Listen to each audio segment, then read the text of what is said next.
Boa noite. Bom, então, oficialmente, né, boa noite a todos. Espero que vocês estejam todos bem, né, nesse período difícil que a gente está vivendo. Primeiramente, queria agradecer aí a disponibilidade do professor Márcio, do professor Carlos, para compor a banca. Muito obrigado aí, em nome da instituição e dos alunos. Tá? Hoje a gente vai apresentar, teremos 3 dias, né, 3 semanas de apresentações. Hoje vão apresentar a Savana, individualmente, e o grupo do Mauro, Alexandre, Kevin e Everton. Tá?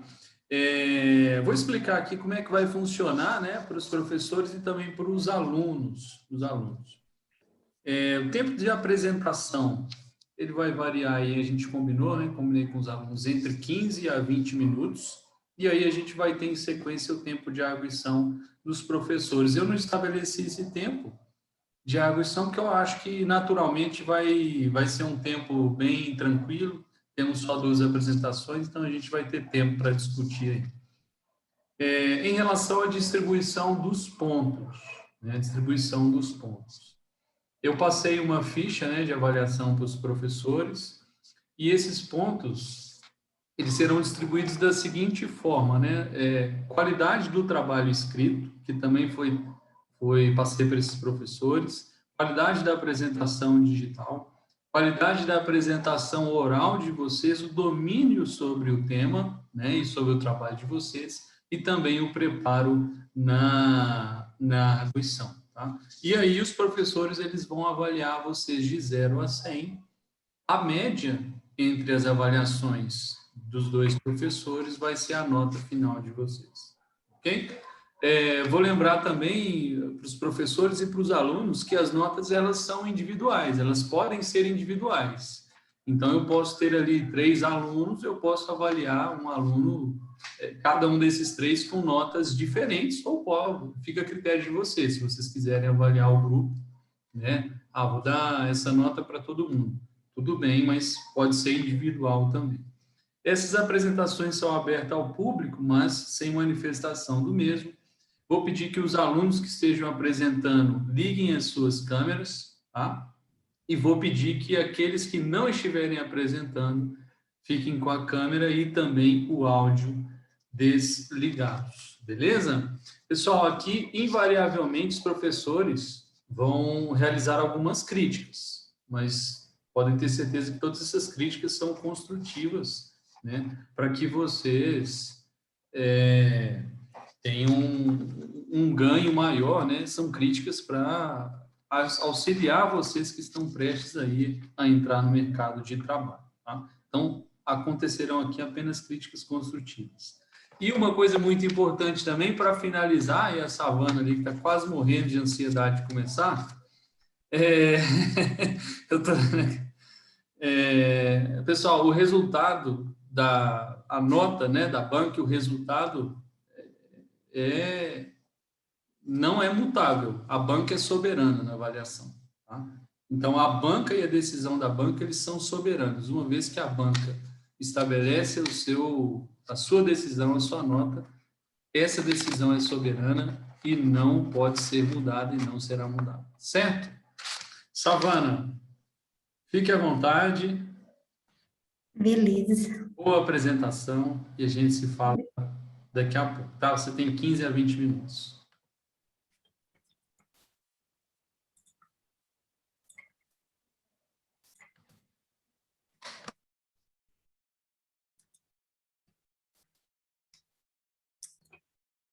Então, boa noite, gente. Meu nome é Savana, poucos me conhecem, sou aluna de transferência, entrei esse semestre. Meu orientador é o professor Carlos Henrique Pedrosa. O meu trabalho é sobre influência de parasitoides em Spodoptera frugiperda em lavouras de milho com e sem aplicação de inseticidas. Primeiramente, eu vou falar da cultura do milho, que tem nome científico Zea mais. É uma planta gramínea pertencente à família das poáceas. É uma planta anual, de porte ereto, de metabolismo C4. O milho é um dos grãos mais produzidos no mundo, sendo cultivado e consumido em todos os continentes. Primeiramente, eu vou mostrar um gráfico da distribuição da produção de milho. 75% dessa produção vai para o consumo animal. O milho, ele é uma proteína, né, fonte de proteína para a produção de ração, para bovinos, suínos e para aves. 15% vai para a indústria alimentícia e outras. 10% vai para o consumo humano. Agora eu vou falar sobre o crescimento da produção de milho no Brasil. No nosso país, há grande expansão das áreas de cultivo. Ao longo do tempo, sempre com aumento de produtividade. Com as exceções quando ocorre uma época de déficit hídrico, né? O milho, por ter um sistema radicular mais superficial, ele, quando tem essa falta de água, de precipitação, ele sente muito rápido, então isso prejudica na produção. O milho é produzido desde o pequeno produtor ao grande produtor, com tecnologia, com acompanhamento, né, com consultorias, tendo um grande resultado. Mas também não deixa de um pequeno produtor ter esse cultivo, produzir. Ao longo desses anos, vem intensificando os problemas com ataque de pragas. Um desses fatores são fatores abióticos e bióticos também, no caso das pragas. A ocorrência de insetos que se alimentam do milho depende dos fatores climáticos, né? Temperatura, umidade relativa e a precipitação. Uma frase muito conhecida, né? É a ocorrência de uma ou mais espécies varia de local para local e de ano para ano. Ou seja, quando uma praga ataca no Paraná, por exemplo, pode ser que não tenha essa mesma praga em Goiás, porque não é da mesma região, mas também tem pragas, como o exemplo da lagarta do cartucho, que ataca em várias regiões do nosso país. A lagarta do cartucho, ela causa grande dano na cultura do milho, ela raspa as folhas, prejudica toda a produção, desde a fase inicial até a fase reprodutiva, na espiga. Também tem a vaquinha, né, conhecida também como larva alfinete, brasileirinha, ela causa danos nas raízes, reduzindo então a capacidade de produção da planta. Outra muito conhecida também é a cigarrinha do milho. Essa cigarrinha do milho vai provocar injúrias nas seivas, né? E essa cigarrinha vai causar um enfesamento da planta do milho, causando manchas e reduzindo o volume radicular. Também uma muito conhecida é a lagarta elasmo, que ataca também a cana, né? Ela causa danos nos primeiros estádios da planta, ela vai raspar também o tecido vegetal próximo ao colo da planta. É uma praga também conhecida como broca do colo. Algumas alternativas para o controle de pragas, sendo que não é só um controle que devemos utilizar, devemos fazer mais de um controle químico, um controle biológico, um controle cultural. Temos o controle químico. Atualmente, para a espécie Spodoptera frugiperda, na cultura do milho, são 231 inseticida registrado para essa praga. Um exemplo é o Anat, né, que foi até aplicado em uma das áreas que houve a coleta. Também tem o controle biológico, hoje não uma coisa tão antiga, né, o bioinseticida, que utiliza um gene BT, que é o Bacillus thuringiensis, tem os predadores e parasitoides, conhecidos como inimigos naturais. O muito famoso é a joaninha, a tesourinha, são dois inimigos naturais também que podem ser encontrados na cultura do milho. Tem também os parasitoides, o tricograma, campoletes, efosoma. O objetivo geral do meu trabalho foi a identificação dos principais parasitoides de Spodoptera frugiperda em lavouras de milho e avaliação da influência da aplicação de inseticidas químicos para o controle da lagarta sobre os parasitoides. Os objetivos específicos foram selecionar áreas com cultivo de milho para a coleta de lagartas, coletar amostras das lagartas de Spodoptera frugiperda nas áreas selecionadas, avaliar lagartas de Spodoptera frugiperda em laboratório para identificar parasitoides presentes, análise estatísticas para observar se houve diferença na riqueza de espécies em relação à aplicação de inseticidas, estágio fenológico da planta na coleta da lagarta, contato com fragmento de mata e a época de plantio. Material e métodos. A minha pesquisa foi desenvolvida na Embrapa Milho e Sorgo, situada em Sete Lagoas. Foram, no total, 12 coletas, na Bomba 8, na área orgânica, na estação experimental, na vitrine e na estação 1, não houve aplicação de inseticidas. Já no pivô 3, em uma parte da vitrine, houve sim aplicação. Alguns desses inseticidas foram Manate, Mate e Tracer. Essas duas fotos são das áreas coletadas. Essa primeira foto é de um lado da estrada, e esse lado tem aplicação de inseticidas. Já nessa outra imagem, na segunda imagem, do outro lado da estrada, não tem aplicação de inseticidas. Não sei se voltou a ter aplicação, mas já tem um bom tempo que não tem aplicação de inseticidas nessa área. Após essa coleta em campo, as lagartas foram levadas para o laboratório de ecotoxicologia e manejo de insetos, na Embrapa. Essas lagartas foram condicionadas em ambiente climatizado, com temperatura, umidade e fotofase controladas. As lagartas, elas foram colocadas em copos plásticos de 50 ml, adicionada uma dieta artificial que é produzida no laboratório com todos os nutrientes necessários para o desenvolvimento dessa lagarta. Após essa fase, né, que foram toda sexta e segunda, a gente observava se já tinha virado mariposa ou se já tinha presença de algum parasitoide. Após esse final desse ciclo completo, a gente levou para identificação de parasitoides. Nessas fotos, a primeira foto sou eu coletando as lagartas em campo. A segunda foto é a dieta que a gente produz no laboratório. A terceira foto é a bandeja com a lagarta, com a dieta. E na última foto é o copo com a dieta e a lagarta já no copo. E após isso a gente coloca a tampa de acrílico e leva para a sala climatizada. E a penúltima etapa é a identificação dos parasitoides, que foram feitas pelo pesquisador da Embrapa Milho e Sorgo, Dr. Ivan Cruz. Foram, no total, 7 parasitoides identificados: arquitas, vintênia, hexásculos, quelonos, campoletes, eifosoma e iricóspilos. A primeira foto é um parasitoide, na segunda foto é o casulo de um dos parasitoides com a dieta no copo.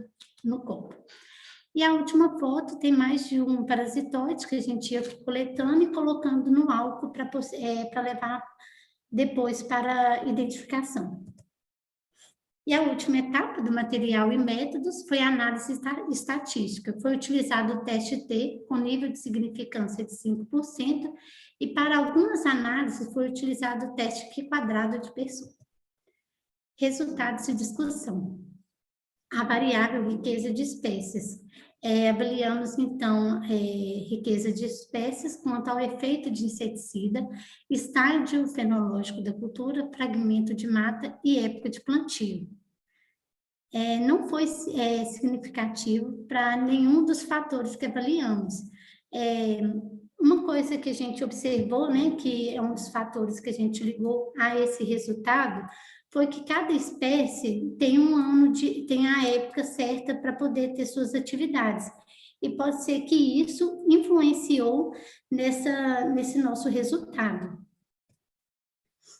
Na tabela 2, teste T para variável dependente, proporção de lagartos parasitados, só houve efeito significativo para fragmento de mata, no P de 0,043.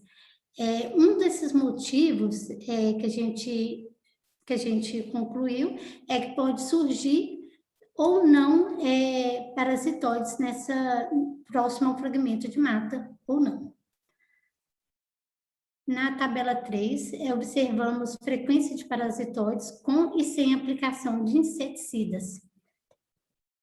Então, o 0 é sem inseticida e o 1 com inseticida.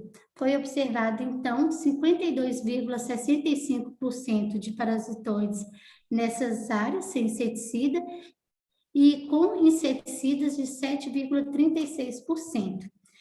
No total, foram 1.983 lagartas coletadas e que teve a presença de parasitoides, foram 242 parasitoides. Na tabela 4, a gente fez a frequência do parasitoide apenas do Arquita marmoratus, porque foi o único que teve efeito significativo, com e sem aplicação de inseticidas. Podemos observar, então, que na área sem aplicação de inseticidas, apenas 55,17% de presença, né, de parasitismo e 4,84% na área com inseticidas. No total, foram 138 parasitoides de Arquita marmoratus, sendo 96 nessa área sem inseticida e 42 na área com inseticida. Esse gráfico eu fiz em relação a algumas tabelas. Como era muito repetitivo e apenas Arquitas foi significativo, eu fiz ela para poder reduzir, né?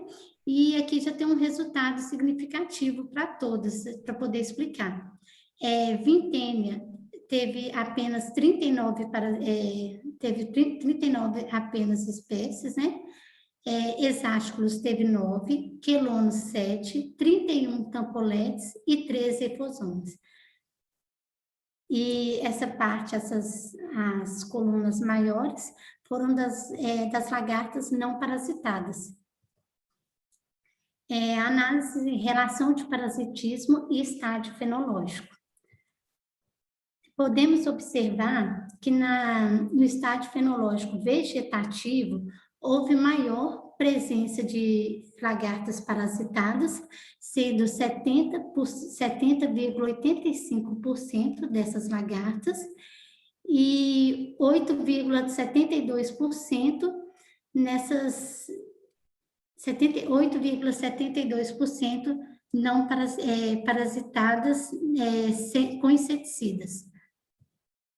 No total, 242 lagartas parasitadas com Arquita marmoratus.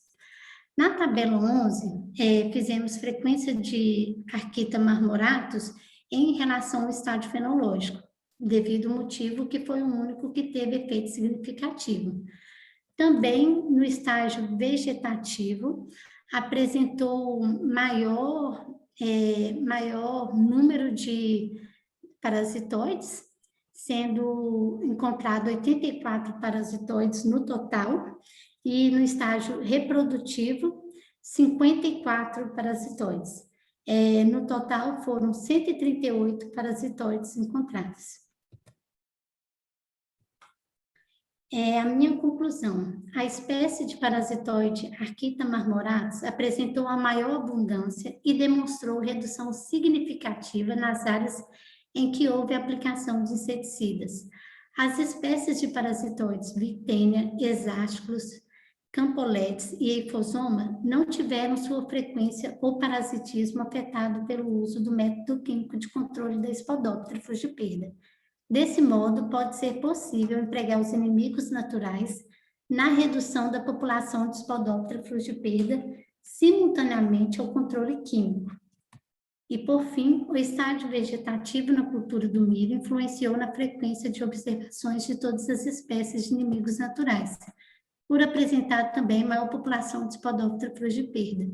As lavouras apresentaram maior frequência das espécies parasitoides citadas neste trabalho quando os distantes dos fragmentos de matas. Então, eu deixo uma frase para finalizar, que quando matamos inimigos naturais de uma praga, herdamos seu trabalho. Ou seja, quando a gente identifica um parasitoide, um predador em campo, ele colabora para o nosso manejo. Ele não tem um gasto adicional no nosso controle e ele colabora, sim, para o nosso resultado melhor em todo o nosso manejo. Gostaria de agradecer ao meu orientador da Embrapa, que não está presente, mas ele foi fundamental por todo o meu conhecimento, por toda a ajuda que ele me deu durante o trabalho todo, durante o meu tempo de estágio na Embrapa, que toda ida ao campo com ele era um aprendizado diferente. Gostaria de agradecer ao Carlos, que me apoiou muito, me ajudou nesse tempo, né?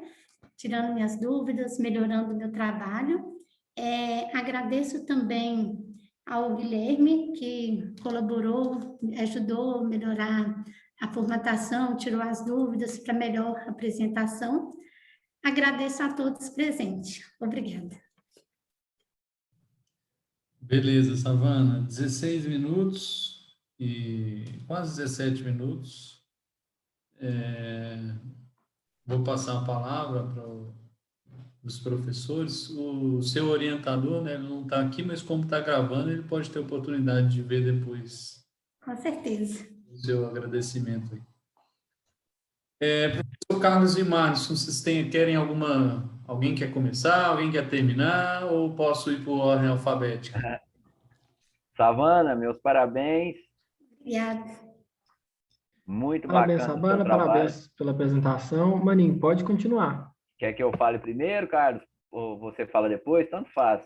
Pode falar? Pode continuar. Desculpe te interromper, pode continuar. Como eu disse, parabéns, é um trabalho muito interessante, até mesmo porque é um trabalho bem focado em avaliar, se a gente for pensar indiretamente, é um trabalho que se preocupa, né, com os impactos, com os possíveis impactos por ocasião do uso que a gente sabe que hoje é feito, do uso excessivo dos insumos dos defensivos agrícolas. A Spodoptera frugiperda é uma praga de grande importância econômica, né? Nesses últimos 2 anos, ela tem perdido espaço assim, em termos de importância econômica para a cigarrinha, que hoje é considerada uma das principais pragas do milho, né? Tem sido aí o desafio combater a cigarrinha. A carga de inseticida é muito alta, utilizada hoje em dia, e mesmo assim a gente não está conseguindo ter um controle efetivo. E o que mais chama a atenção no seu trabalho é justamente essa preocupação em verificar, em quantificar, né, estatisticamente, a população desses inimigos naturais que sabemos nós que são importantíssimos no manejo integrado de pragas.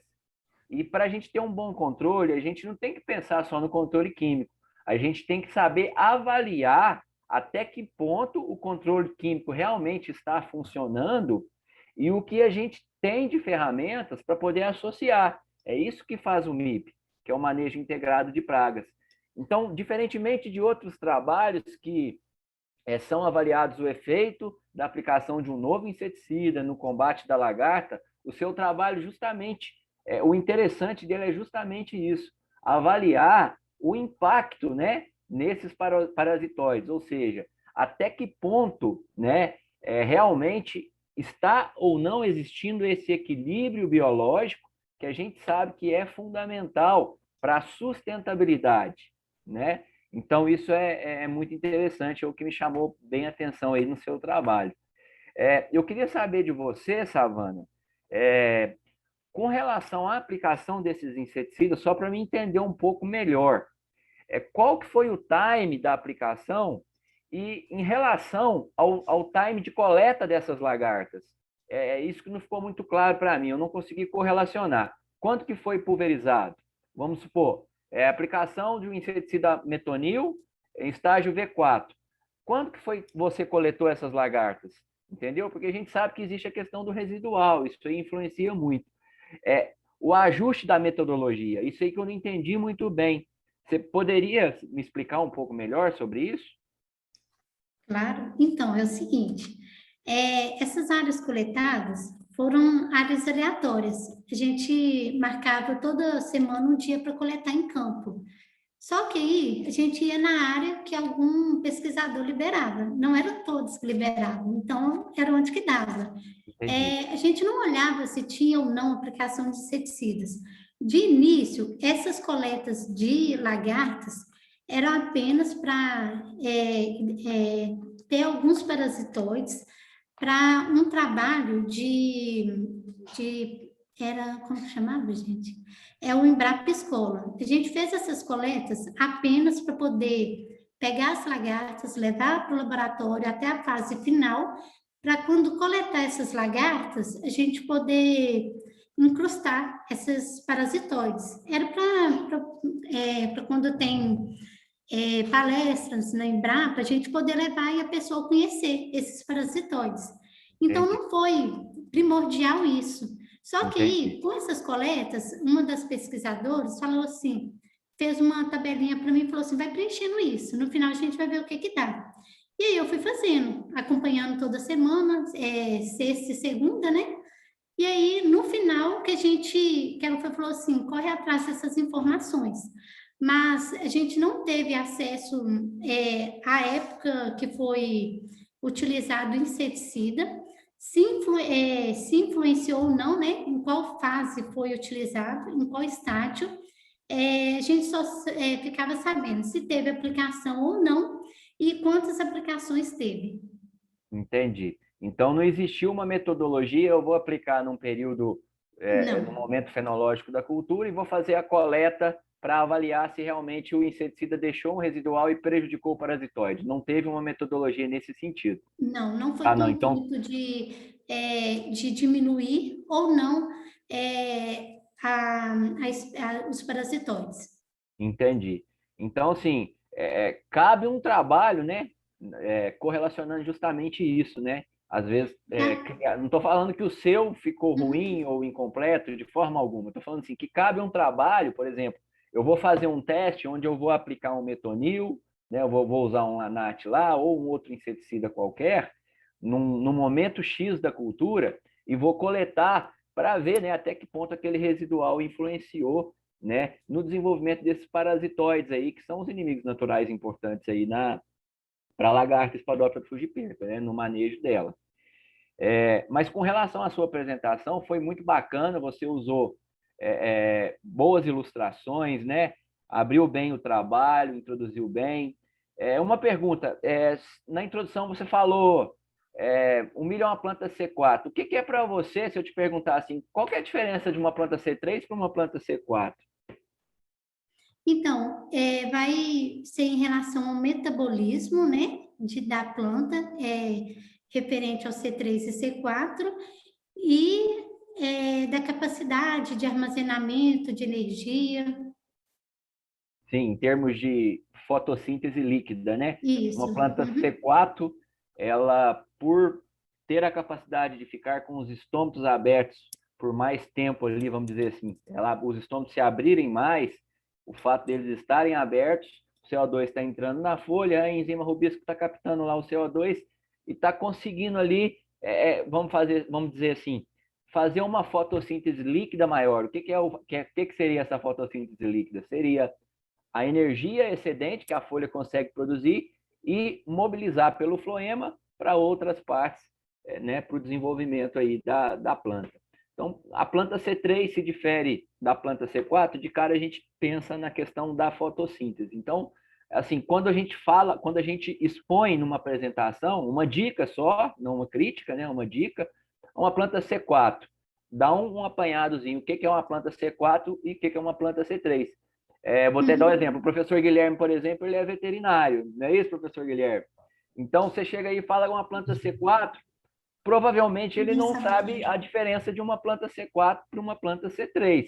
Então, tentar, de uma forma simples e objetiva, passar uma informação de forma tal que, independente do tipo de público e profissional que esteja, entenda melhor.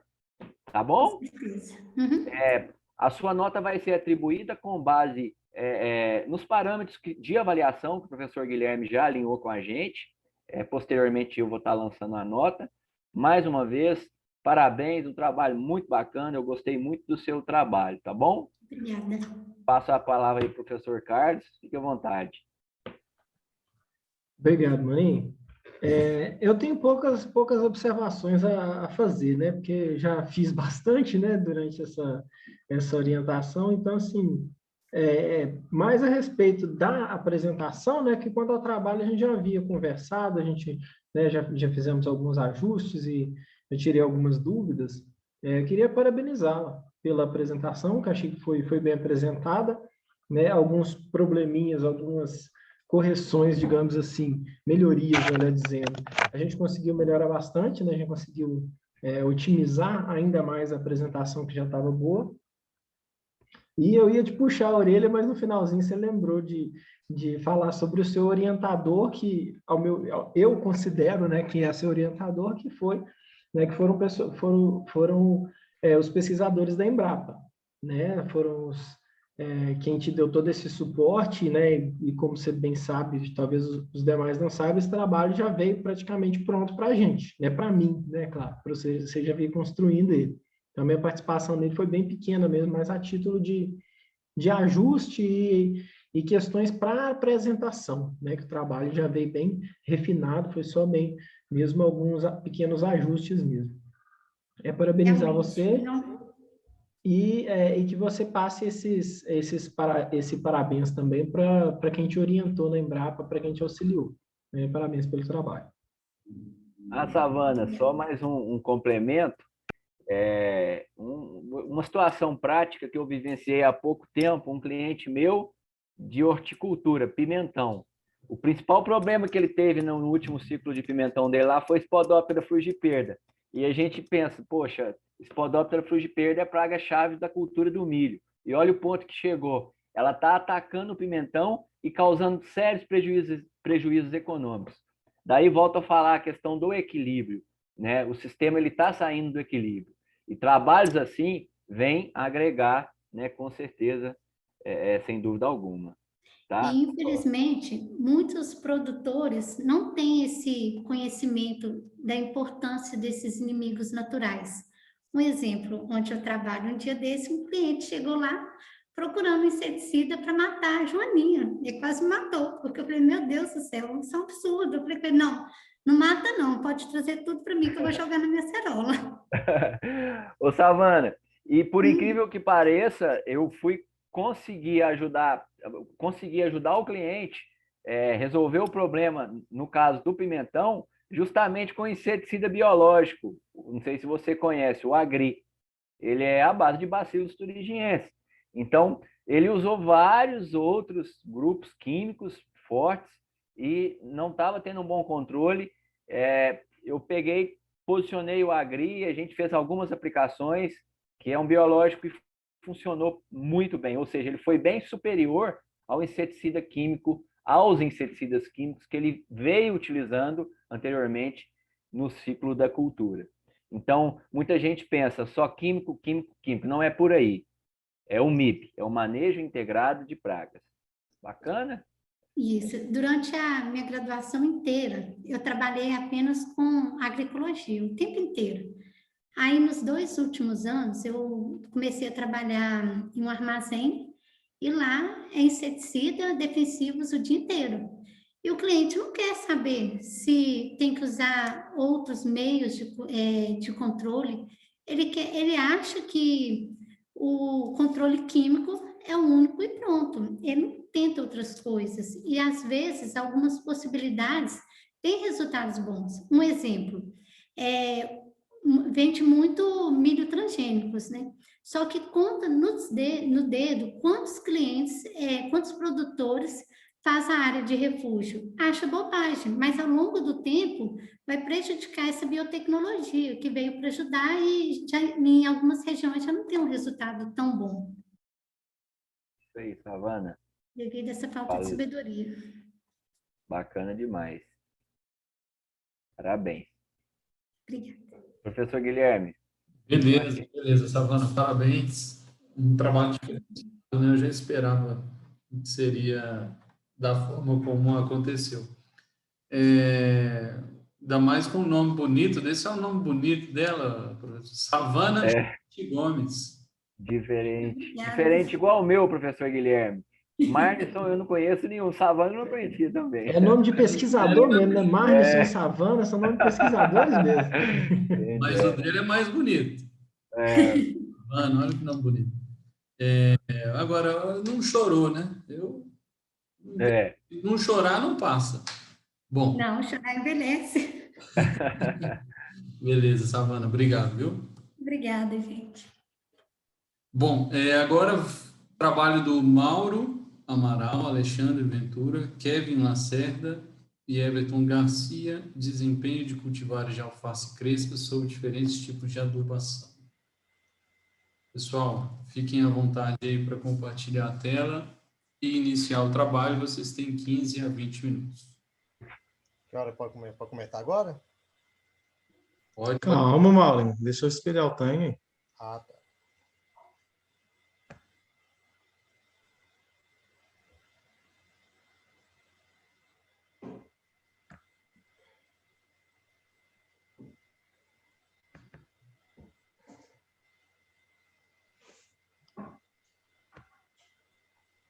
Então, pode comentar? Beleza. Boa noite a todos. Boa noite, mestre Manito. Boa noite, mestre Carlos. Boa noite, mestre Guilherme. Hoje eu venho fazer a defesa do nosso trabalho de TCC. Nosso trabalho ele contém 4 integrantes, que é eu, Mauro Amaral, Alexandre Ventura, Everton Garcia, Kevin Lacerda e o nosso docente, nosso mestre Manison. Ele nos ajudou bastante. Pode passar, por favor.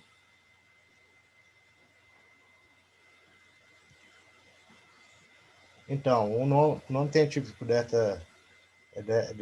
trabalho nosso é Lacuta sativa, da alface crespa, que a gente está falando, né?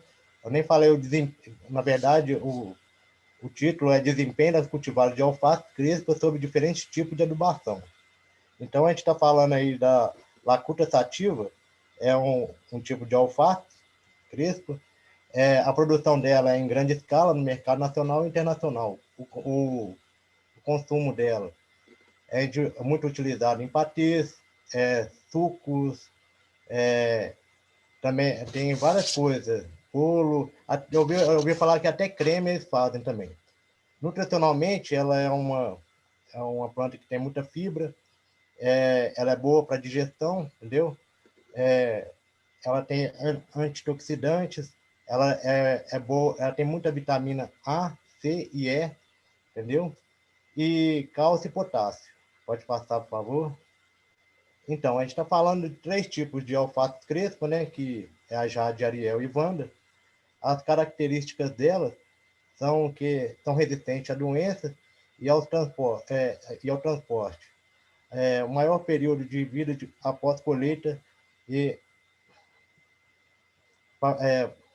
palatável. Ela é uma planta que quando a gente vai fazer o transporte dela, que a gente colhe ela, a gente corta a raiz dela e aí ela tem uma vida muito mais útil que as outras. Ela consegue levar até o mercado tranquilamente, entendeu? E ela não seca tanto. Nutricionalmente, ela é uma cultura que tem muita exigência de adubação do NPK, porque ela tem um ciclo muito curto, que ela é de 25 a 30 dias, e ela é muito exigente nos nutrientes, que é o NPK, que é o cálcio, potássio e o fósforo. Pode passar, por favor? Então, o problema de deficiência dela é porque se a gente não colocar uma adubação adequada, ela não forma cabeça, então ela não cresce, ela dá uns ponteiros nas folhas e acaba secando, formando uma deficiência. Então, ela tem que ter uma adubação adequada para que ela cresça bem e desenvolva melhor. O crescimento, então, a produção da cultura de alface, mas a quantidade deve ser determinada por um profissional responsável. Então, não é qualquer adubação que você vai colocar lá, jogar lá e vai falar que ela vai prosperar, entendeu? Tem que ter uma adubação melhor. Pode passar, por favor. O objetivo do nosso trabalho é avaliar os efeitos de 3 tipos de adubos aplicados em 2 diferentes doses, nas cultivares de alface crespa, então a Jade, Wanda e Ariel. Agora meu amigo Kevin vai falar.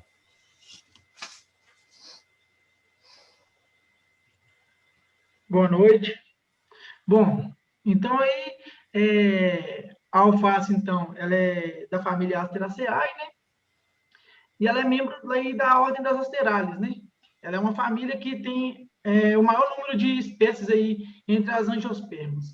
Bom, a alface crespa hoje, ela é a mais consumida no Brasil, vide no mundo, em questão de folhosa, né?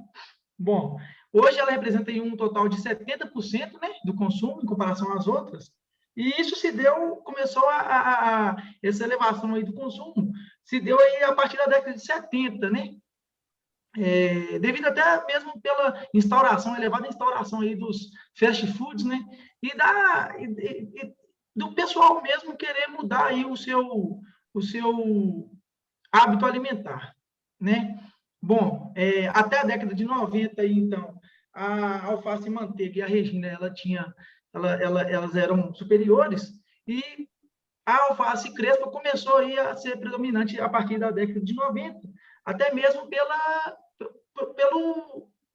Brasil, né? Porque é o seguinte, a alface ela é uma cultura de inverno, e a alface crespa, ela consegue obter um melhor rendimento, né, em elevadas temperaturas. Pode passar, por favor. Igual eu falei, então, aí, a partir da década de 70, aí, né, teve esse aumento, né, devido mesmo até aos fast foods e as pessoas quererem mudar os seus hábitos alimentares, né. Falei que ela é uma cultura de inverno e por isso também, né, ela pode acontecer distúrbios fisiológicos aí com temperaturas elevadas. Bom, o plantio, então, aí se dá entre sementeiras e canteiros, né? Bom, e também nos manejos aí são 2 essenciais aí, que a gente pode se dizer aí, que são a irrigação e o desbaste. A irrigação, então, Pera, só um minutinho. Isso. A irrigação, então, ela deve ser feita, então, diariamente aí, né? Para deixar o solo úmido, né? Porém, sem encharcar. Deve-se ter, em média, 3 litros por dia, né? Variando aí de acordo aí com a idade e a época do ano. O desbaste ele é feito para evitar aí, competições, né, das plantas por nutrientes e água e espaço. E só um minutinho, desculpa. Passou aqui.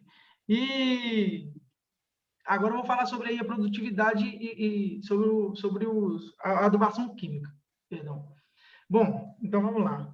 A adubação química aí, quando a gente fala sobre isso, a gente quer aí uma produtividade e qualidade, não é mesmo? O NPK, então, para o alface aí, ele é essencial, considerado mais essencial. O NPK, então, o N, que é o nitrogênio, o P, que é o fósforo, e o K, que é o potássio, né? Oh, gente, desculpa que eu estou um pouco nervoso, eu começo a travar. Bom, então esses elementos aí são essenciais, né? Eles constituem o tripé vital, né? Para o desenvolvimento das plantas, e cada um deles atua de uma forma específica aí para a planta. Todos eles são macronutrientes, né? Sendo que o nitrogênio ele é considerado mais essencial porque ele compõe as moléculas aí primárias aí das proteínas, né? O potássio ele não tem uma função estrutural da planta, Só que ele age aí como um ativador de funções enzimáticas e na manutenção da turgidez das células aí, né? O fósforo, ele é importante, só que ele é um pouco menos requerido aí em comparação ao NaOH, porque ele é responsável também pelo crescimento e desenvolvimento das plantas. Aí agora vai estar com o Everton.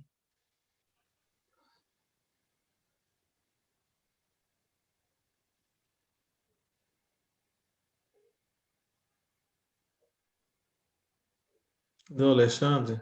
Boa noite a todos, os presentes, professores, Marnson, Carlos e Guilherme. Material e métodos. Nosso experimento foi realizado na Fazenda Socó, no período de abril a maio de 2021, no município de Abaeté, onde já há instalado a produção de HF voltado mais para a parte orgânica. A condução do nosso experimento foram utilizados adubos no pré-plantio, onde as mudas foram obtidas de viveiro idôneo. O plantio ocorreu após a incorporação do adubo no solo, 5 dias após a incorporação. Foram feitas capinas manuais, evitando a invasão de plantas invasoras. A irrigação foi feita por aspersão, porque a mesma já se encontrava instalada na fazenda. Pode pular, Eva. As características avaliadas foram o diâmetro de plantas, onde com a utilização de uma régua graduada, a gente mediu a extremidade da parte aérea de uma extremidade à outra. Esses dados foram expressos em centímetros. A altura da planta foi medida também com a régua do colo até a extremidade mais alta da folha. Foram dados também, os dados foram expressos em centímetros.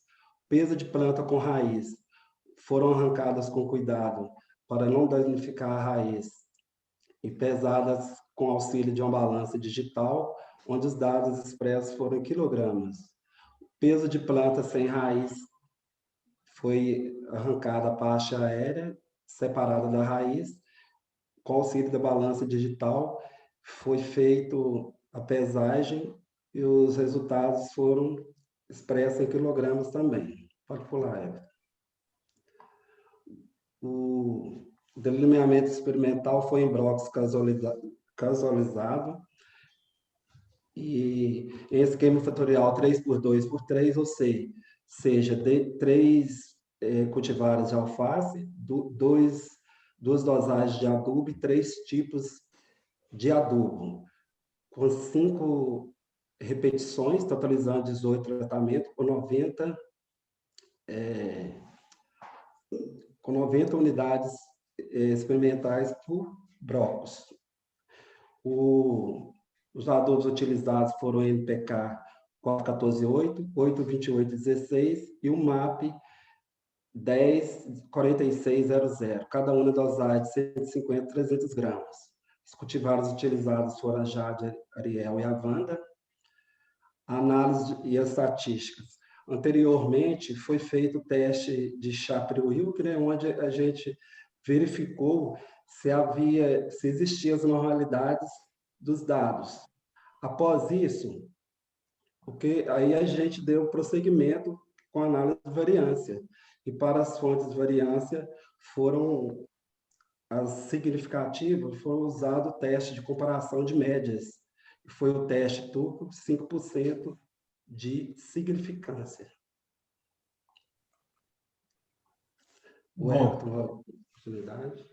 Resultados de discussões, então. Como o Alexandre falou, foi feito um teste de Shapley-Wilk, né, para mostrar a normalidade dos dados, e após a gente ter a conferência desses dados, foi feita uma análise de variância, utilizando 10 plantas, né? Essa tabela mostra o fator, né, de variância aqui, que foi testado, e os que realmente deram resultados significantes, né, entre PCR, que é planta com raiz, PSR, planta sem raiz, AP, altura de planta, DP, diâmetro de planta. Então, na questão do adubo, todas essas características analisadas, elas tiveram significâncias. Nas doses, apenas a altura de plantas e diâmetro de plantas tiveram resultados significativos. Para variedades, também a gente teve, para a altura de plantas e diâmetro de plantas,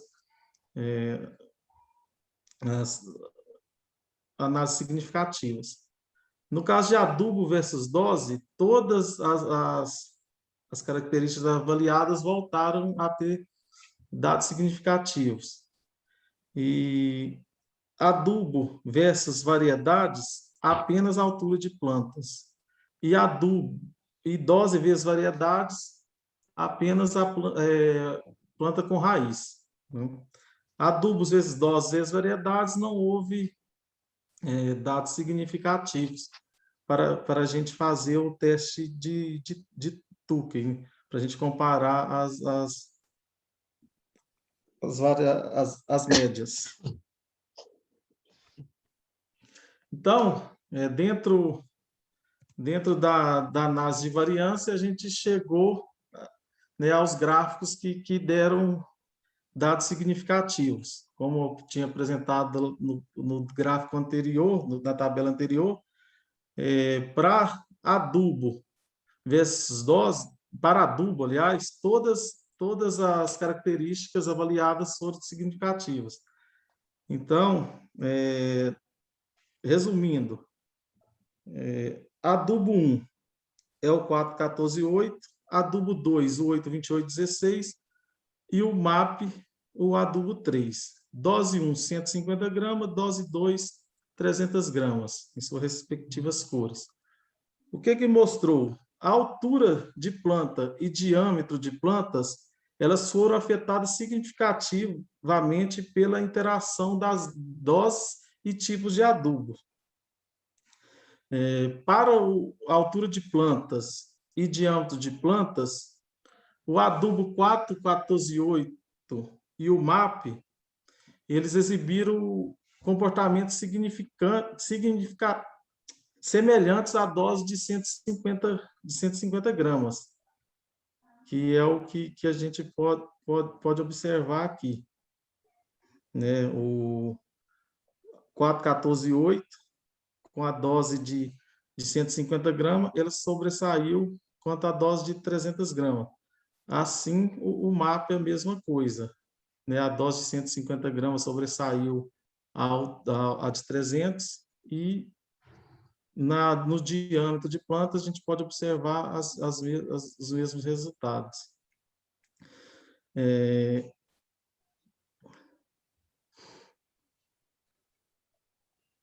No caso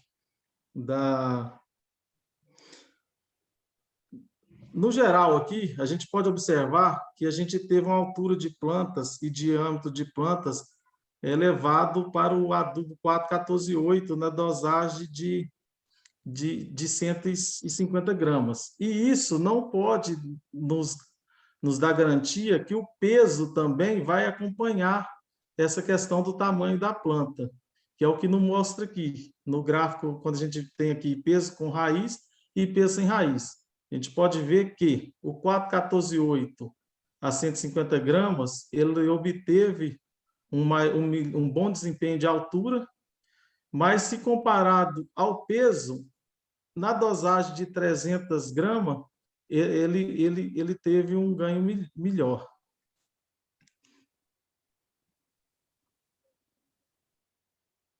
E, como a gente pode observar também, no geral, utilizando os gráficos A, B, C e D, o MAP obteve resultados piores em comparação a todas as características avaliadas, que é o MAP, é o adubo 3.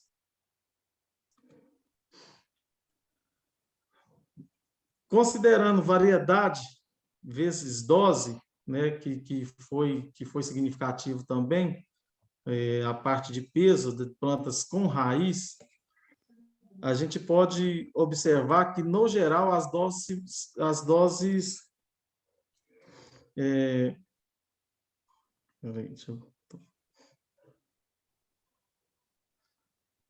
não houve diferença significativa das doses, né? Que a gente pode observar.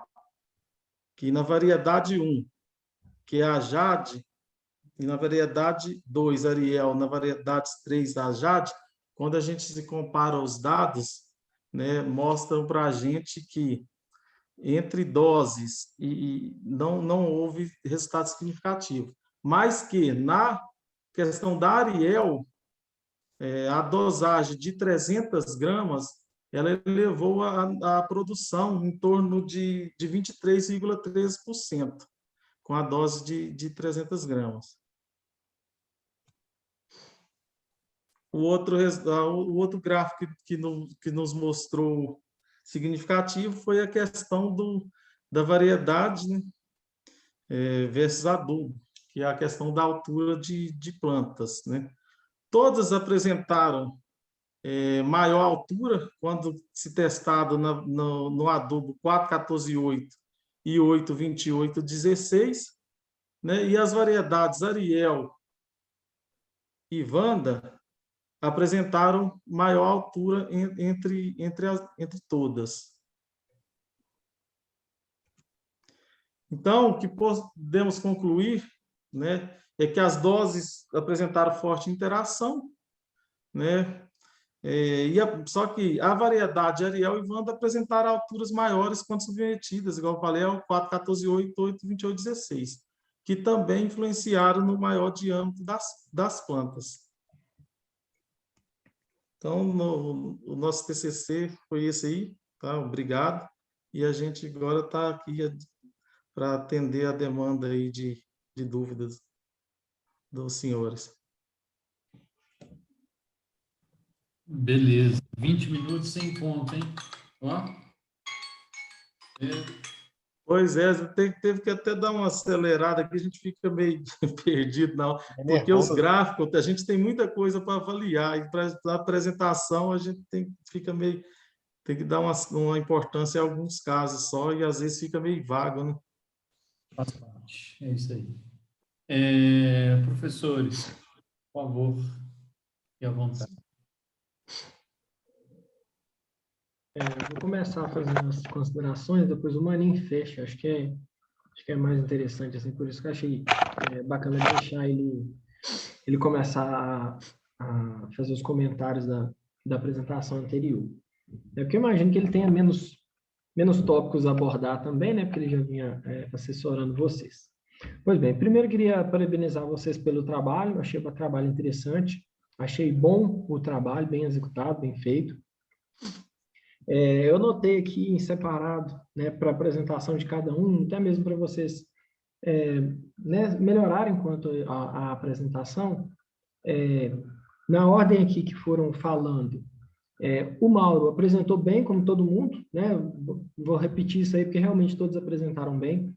Para o Mauro faltou se soltar mais, né? Ele fica um pouco mais quietinho, mais travado ali na dele, mas não deixou isso prejudicar muito a apresentação dele, apresentou bem. O Kevin já consegue se soltar melhor, também apresentou bem. Toma cuidado, isso para todo mundo, né? Depende de quem estava apresentando. Ao meu ver, o Everton falou a parte, digamos, mais difícil, que é a parte de explicar a estatística, né? Então acaba, digamos, sobrando mais para ele, né? Mas quanto ao Kevin, que falou da parte do nutrientes, toma cuidado quando ele fala que o nutriente é mais essencial, né? A gente sabe que tem a regra do mínimo lá, então não tem essa de mais ou menos, né? É questão de quantidades mesmo. Só toma cuidado com esse tipo de coisa. Também apresentou muito bem. O Everton, né, como eu já até adiantei, para mim pegou a parte mais difícil, apresentou bem. Ficar mais calmo, né? A gente acaba, né, ficando mais nervoso na hora de apresentar, principalmente quando a gente está sendo avaliado. No caso do Everton, toma cuidado quando for explicar a parte estatística, isso para todo mundo, né? Ele que acabou explicando, então meio que sobrou para ele. não é variedade vezes dose, é a interação delas, né? Quanto a variedade vezes dose, na verdade, é a interação das duas, né? Como que essas duas se comportaram quando analisa as duas em conjunto. O Alexandre também apresentou bem, como todo mundo, também tem uma apresentação mais calma, fala de uma forma mais calma. No caso de vocês também teve poucos vícios de linguagem, gostei da apresentação de todos, quanto ao que eu acabei até de mencionar ainda agora, algo que a gente corriqueiramente fala, né, mas para apresentação é interessante a gente eliminar esse tipo de expressão, né, simplesmente evitar esse tipo de expressão. Ao meu ver, apresentaram todos bem, chegaram a comentar, a falar, e é um erro muito comum em apresentações, falar a grama, isso aqui 20 gramas, 200, né? 200 gramas, 300 gramas, a gente costuma muito falar isso aí, né? Toma cuidado que é o grama, ele é masculino, né? Então é 200 quilogramas, 200 quilos, né? Tudo masculino. Nem teve essa expressão também, mas no caso de máquinas também, muitas vezes, né? Falado o nome errado de máquinas, né? Adubadora, colhedora, né? Toma cuidado que adubadora, colhedora são as máquinas, né? Não quem está fazendo adubação, que às vezes costuma ter também. Tá. Quanto às perguntas, né? Tem algumas perguntas aqui que eu já tinha visto, né? Na hora de ler o trabalho e ainda não fui, né, pelo menos não consegui ter essa explicação da apresentação de vocês. Queria que vocês me explicassem algumas coisinhas. Quem tiver mais à vontade para falar aí, pode ir falando. Por que foram utilizadas essas formulações? Bom, essas formulações, lá no local do experimento, havia uma análise de solo que foi feito em meados de 2020, aonde que a gente constatou lá que a saturação de base estava alta. Os níveis de nitrogênio e fósforo, mas que estava ok, o potássio, não, o nível de potássio ok, e o fósforo um pouco alto. Mas, levando em consideração também alguma coisa que a gente pesquisou, site da Embrapa, são os tipos de adubo que os produtores, né, mais utilizam. Até porque não é o correto, a gente, como agrônomo e futuro agrônomo no mercado de trabalho, nós temos que procurar fazer o correto, as análises de solo e tal, mas a gente sabe que não é a realidade de todo mundo. Então o pessoal usa mais esses tipos de adubação. Num parâmetro de em torno de 100 gramas por metro quadrado de canteiro. Como os nossos canteiros deram 1,5 metro, então é 150 gramas. E a gente utilizou um dobro, para a gente ter uma noção, né? O que é o praticado em torno de 100 gramas, e se a gente dobrar essa dosagem. E quanto ao MAP, é um adubo super fosforado, né? Muito fósforo, né? Então, a gente queria utilizar ele para a gente ver qual que seria a reação dele.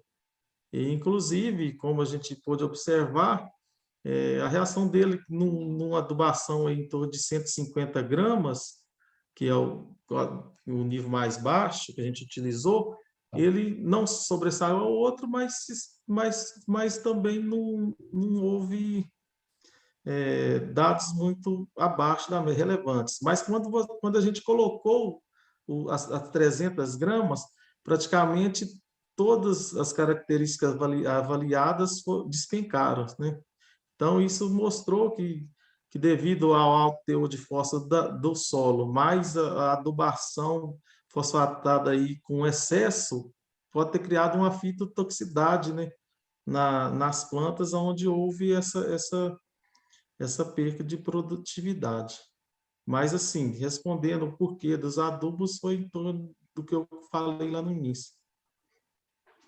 Eu digo principalmente por causa justamente das quantidades, né? 150, 300, e vocês utilizaram o 4,14,8 e o 8 de 28,16, que é exatamente o dobro, né? Então, você usar 300 gramas de 4,14,8 é a mesma coisa de você usar 150 gramas de 8,28,16, né? Então, por isso que eu fiquei meio na dúvida se na prática, né, isso em teoria, né? Talvez até se tiver alguém na prática com informação sobre isso, mas em teoria seria exatamente a mesma coisa, né? Porque mantém-se a mesma proporção, só muda essas quantidades.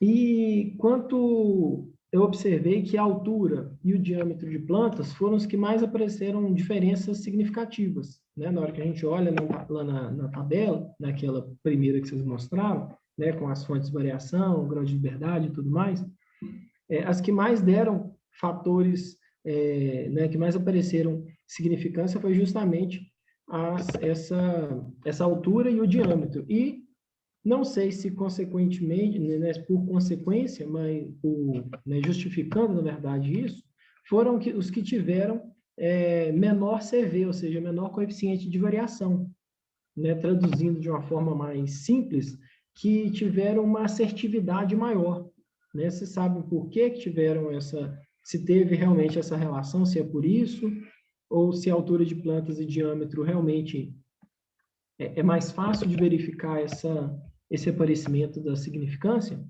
Teve muita variação no campo? Como que foi?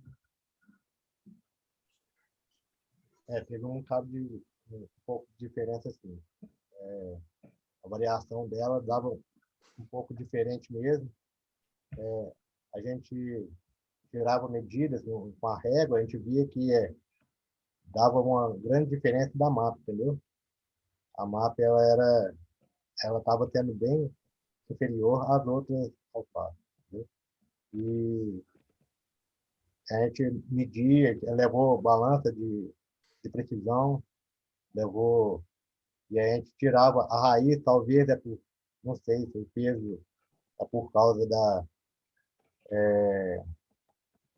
ela tinha aquela parte seca, né? Talvez a parte seca dela dava um peso diferente uma da outra, mas engraçado que muitas deram, talvez era maior, mas menor, mas era mais pesado, entendeu? Uhum. E eu observei uma outra coisa também, queria que vocês fizessem um comentário sobre isso. Os adubos NPK, né, tanto o 4,14,8 quanto o 8,28,16, eles foram melhores que o MAP, né? Vocês acabaram por concluir isso também. Vocês até concluíram isso no trabalho. Vocês sabem explicar por quê? O que vocês imaginam que deu essa diferença, né? Por que o MAP ficou atrás, digamos assim, do NPK? O Everton falou mesmo, eu acho que por causa da toxicidade mesmo, sabe? O Everton falou isso aí, eu acho que é por causa disso, porque o MAP, por ser um adubo melhor, ele tinha que dar uma diferença, mas por isso que eu estou falando, esse excesso pode ser dado por causa disso, a toxicidade. Igual eu tinha comentado lá, Carlos, se a gente comparar que o que a gente usou, o MAP 150 gramas, com o que foi usado 300, todos os resultados com 300 gramas, com excesso de fosfato, causou uma queda de produtividade, enquanto o 150, né, nem tanto. Então, isso nos leva a crer nessa questão da fitotoxicidade mesmo, da questão do excesso de fosfato na terra. Né? Por o fósforo ser muito adsorvido ao solo, né, o solo rouba muito fósforo. Então, é muito raro aparecer em condições de campo casos de fitotoxicidade mesmo com fósforo. Que eu imaginava que poderia estar relacionado também à questão do potássio, né, que o MAP é 10, 46 e 0, né, ou seja, não tem nada do K, não tem nada de potássio, enquanto os outros dois têm, né, respectivamente, 8 e 16% de potássio, né? Com mais e menos e mais concentrado. Então, eu imaginaria que poderia estar relacionado essa quantidade de potássio. E a gente tem que tomar cuidado também dessa questão de colocar adubos melhores e piores, né? Vai depender muito do que a gente espera, né? De qual função do adubo naquele momento, né? Um adubo de plantio, por exemplo, é interessante que a gente tenha uma quantidade maior de fósforo, né? E aí o MAP, por isso que ele é muito utilizado para plantio. Para cobertura, né, a gente já não utiliza muito fósforo justamente por causa dessa questão da absorção do fósforo, né, nos colóides do solo. Ele fica muito no solo, então acaba não chegando na raiz, né? O solo, como se fosse um ímã, né, segura o fósforo quase que todo e disponibiliza pouco para a raiz, por isso que é mais indicado no plantio mais próximo da planta, principalmente uma planta de ciclo curto, né, como a alface, que na grande maioria das vezes não dá nem 60 dias em campo. Então, toma cuidado com esse negócio de melhor adubo, pior, né? Melhor nessa situação, pior em outra.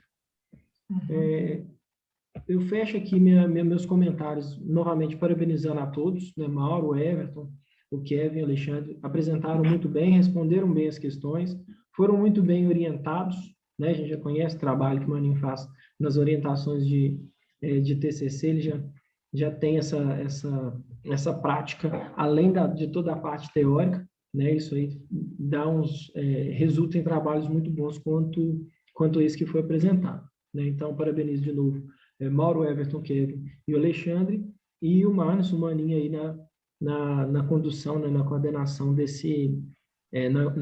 na orientação desse trabalho, né? Parabéns a todos, passo a palavra para o Maninho. Obrigado pelos comentários, pelas observações muito importantes, professor Carlos. Queria parabenizar o grupo aí pelo trabalho. Eu achei que todos aí ficaram um pouquinho nervosos, né? Eu acho que talvez o Everton ficou um pouco mais confortável, começou um pouco travado e depois ficou um pouco mais confortável. Achei que na apresentação talvez perderam muito tempo no início ali e poderia ter soltado mais um pouco, poderiam ter sido mais objetivos em alguns pontos, mas enfim, o professor Carlos comentou, falou de 1 a 1, o meu raciocínio também foi igual dele. Eu achei que algumas coisas que vocês comentaram, igual o Kevin, por exemplo, ele falou, estava nervoso, tudo bem, acontece que o nitrogênio, por exemplo, ou o potássio, ele talvez seria mais essencial que o fósforo. Jamais, tecnicamente, a gente pode falar, Kevin. Por quê? Se a gente for pensar necessidade P2O5, fósforo, elemento, ciclo de cultura, se o solo tiver com os níveis baixos, se a análise de solo está me acusando lá níveis baixos de fósforo, eu coloco até 400 quilos de fósforo por hectare, sendo que a dose de nitrogênio é 150. Então, eu não posso falar que o fósforo é menos essencial. Então, assim, uma falha que você cometeu, estava nervoso, tudo bem, mas a gente tem que ter cuidado para que isso não aconteça. Com relação, até o professor Carlos perguntou para vocês, por que vocês testaram esses fertilizantes? Nós chamamos esses fertilizantes de commodities, né? Eu até no início do trabalho, qual foi a minha orientação para vocês? Que vocês tentassem, eu sei que foi difícil por causa da pandemia, buscar fontes de fertilizantes com novas tecnologias, que saísse desses fertilizantes que nós chamamos de commodities, né? Que é o 4,14,8, 8,28,16, o MAP. Mas, devido ao momento que a gente sabe que é complicado, ficou difícil, né? Vocês não conseguiram buscar esses recursos para usar esses recursos no trabalho. Aí foi quando eu sugeri que vocês testassem diferentes híbridas, né? Aí vocês pegaram a Ariel, que é um material, uma híbrida, uma alface crespa da Semens, a Jade e a Wanda, que também são crespas, porém da Sakata, e avaliaram a resposta agronômica em relação à aplicação de diferentes doses de fertilizantes.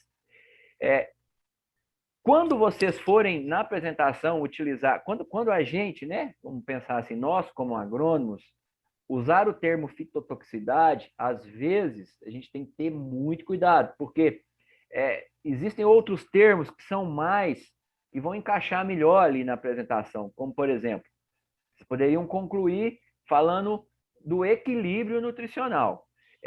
Eu, na prática, por exemplo, eu nunca vi fito de fósforo, muito pelo contrário.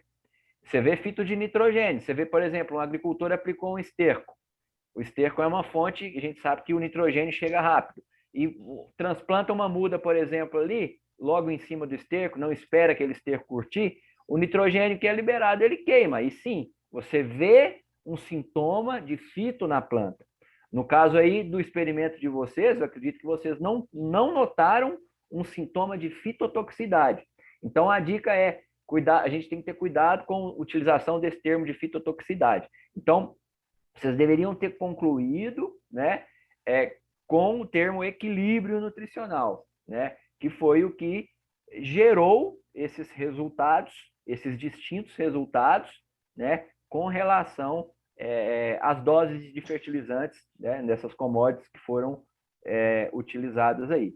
Mas no mais, vocês trabalharam bem, fizeram um bom trabalho, correram atrás, né? Eu fico muito feliz por isso. Queria fazer uma pergunta para vocês. Lá no campo, nessas 3 híbridas, vocês observaram, no que diz respeito à tolerância ao pendoamento, uma delas teve uma tendência maior ao pendoamento? Que foi observado lá no campo, lá no desenvolvimento fisiológico, pensando em pendoamento, que a gente sabe que o pendoamento é uma situação comum que pode acontecer e não é bem-vinda, né? Que isso aí atrapalha e você não vai ter um padrão adequado ali de cabeça para o comércio. O que foi notado essas observações técnicas lá no campo, além das questões nutricionais que vocês, né, colocaram aí dentro do trabalho? Parte de pendoamento, você fala, é a parte de crescimento de folhas, esse negócio? Pendoamento é quando o material não suporta uma situação climática, por exemplo, e pendoa. Então, ela forma um triângulo, assim. A alface, ao invés de abrir, ela vai pendoar. Isso não é legal, porque quando ela pendoa, né, ela não suporta ali uma condição climática e ela perde a qualidade de cabeça, né? A gente tirou ela com 30 dias, a gente tirou ela, né? Então, eu acho que ela não chegaram a pendoar, mas... Não observaram tratamentos que começaram a pendoar antes? Não teve nada disso? Entre as híbridas? Porque é importante essa pergunta, porque como vocês testaram diferentes materiais, cada material desse tem uma tolerância ao pendoamento. Então, as empresas, as multinacionais que comercializam essas sementes de hortaliças, elas desenvolvem geneticamente essas sementes pensando nisso. Eu quero lançar um material aqui que é um material precoce. O produtor vai colher rápido, mas ele também não pode pendoar. A pergunta é só essa: se vocês chegaram na situação lá, observar uma situação assim ou não. Não. Não tiveram, Maninho. Teve um padrão de desenvolvimento nesse sentido? Teve de desenvolvimento. Pendoamento não teve, não. Ela, na verdade, mãe, ela teve algumas que ela chegou a endurecer. Ela não desenvolveu suficiente, mas ela chegou a endurecer a folha dela, entendeu? Mas ela pendoar, assim, até que eu entendo, pendoar, ela dá até flor, né? No caso, ela chegou a endurecer, mas ela não cresceu, ela não desenvolveu a copa dela. Ela deu as folhas suficientes para ela crescer, mas ela não desenvolveu a copa, então ela ficou dura. Ela ficou uma alface dura. Então, ela ficou pequena, mas dura. Mas ela ficou pesada, ao mesmo tempo pesada, entendeu? Ok. E com relação a questões fitossanitárias, vocês não observaram nada? Porque quando a gente trabalha com nutrição, a gente não pode deixar de sempre estar correlacionando a questão fitossanitária, porque nutrição equilibrada tem a ver com uma boa fitossanidade. Nutrição desequilibrada, que é o caso, por exemplo, você aplicou uma dose maior do MAP. Teoricamente, se essa dose aí for inferior, por ter causado um desequilíbrio nutricional, poderia ter sido observado alguma questão fitossanitária, por exemplo, uma incidência maior de septoriose, né, pelo fato do desequilíbrio. Uma situação assim também, nada foi observado. Eu acho que essas informações são importantes também, vem agregar, sabe? Porque nutrição tem a ver com fitossanidade. Chegaram a notar alguma coisa nesse sentido ou não?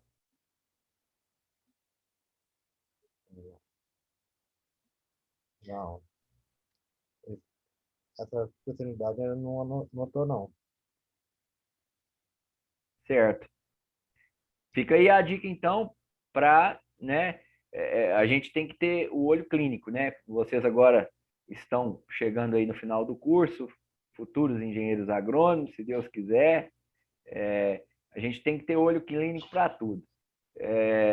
Para vocês terem uma ideia, uma das formas que a gente tem, às vezes, mais eficiente de controlar, por exemplo, uma doença é com manejo de adubação. Agora, por exemplo, nós estamos numa época de transição, nós estamos indo para o inverno.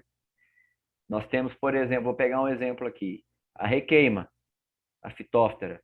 Se eu tenho uma área lá de determinada hortaliça que é susceptível à requeima, eu tenho que ter muito cuidado com esse período de transição, porque eu sei que o fungo ele já está lá e a doença só não manifesta na cultura porque o clima não está favorável. Ele está lá somente esperando aquela temperatura baixa para, de repente, pegar e espalhar rapidamente. Então, a requeima é uma doença que já está lá na lavoura no verão, mas ela não manifesta lá na cultura. Aí chega no frio, ela monta. E uma das formas que a gente tem de controlar, é lógico, além de outras alternativas de manejo, uma das formas que a gente tem de controlar é controlando a adubação nitrogenada. Então, de cara, se o produtor fala, maninho, começando a entrar uma requeima aqui na minha lavoura, o que eu faço? Eu vou lá e dou uma segurada no nitrogênio, porque eu sei que o nitrogênio, se ele tiver um pouquinho a mais, né, vamos dizer assim, em excesso talvez, ele vai fazer a planta produzir muitos aminoácidos, açúcares que vão favorecer a doença penetrar no tecido vegetal e espalhar mais rapidamente. Então, vamos ter sempre esse olhar, essa é a dica, esse olhar clínico de não avaliar só a nutrição em separado. Por isso que quando a gente faz um trabalho a campo, é importante que a gente faça outras observações que não estejam diretamente relacionadas apenas à parte de nutrição. Tá joia? Não é uma crítica, é uma dica, né? Como amigo, como professor de vocês. Mas no mais, o professor Carlos falou muito bem aí, os comentários, eu concordo plenamente com ele sobre os comentários. O trabalho de vocês, na minha concepção, foi legal, foi bem feito. Queria parabenizá-los aí novamente. E contem sempre comigo. A nota vai ser atribuída individualmente. Assim que possível, a gente já lança lá, tá bom? Obrigado. Professor Guilherme. Beleza, show de bola. Meninos, parabéns, obrigado pela presença. Queria agradecer novamente a presença do professor Carlos, do professor Marlisson. A gente se vê, né, daqui a uma semana. Perfeito. Semana que vem o professor Marlisson também vai avaliar, o professor Carlos vai avaliar as 3 semanas, né? Isso. Professor Marlisson e Carlos, se quiserem enviar lá o formulário, pode enviar e vocês podem editar depois. Vocês vão receber. Tá joia. E dá para editar a resposta acrescentando os da semana que vem, enfim. Se quiserem Tá joia. adicionar as notas e mandar tudo no final, também beleza. Não tem nenhum problema não. Beleza? Muito obrigado, professor Guilherme. Satisfação Valeu. participar. Muito obrigado aí a todos aí que estão aí na plataforma. Um abraço, bom descanso para todo mundo e sucesso aí a todos aí, tá bom? Um abraço, pessoal. Ô, Parabéns a Obrigado, todos. Carlos. Obrigado. Obrigado, Maninho. Obrigado a todos. Obrigado, gente. Licença rapidinho. Ô, Maninho, Pois não. essas notas são atribuídas no mesmo dia ou como é que funciona? É igual o professor Guilherme comentou, a gente tem a opção de lançar posteriormente, após a correção de todos os trabalhos, né? Nós fizemos as anotações aqui e assim que possível a gente já informa vocês. Não, ótimo. Beleza? Beleza, obrigado. Obrigado. Boa noite. Beleza, Boa pessoal. Obrigado pela presença de todos. A gente se vê semana que vem. Boa semana a todos. Abração. Obrigado. Um abraço, pessoal. Com Deus. Tchau. Deus.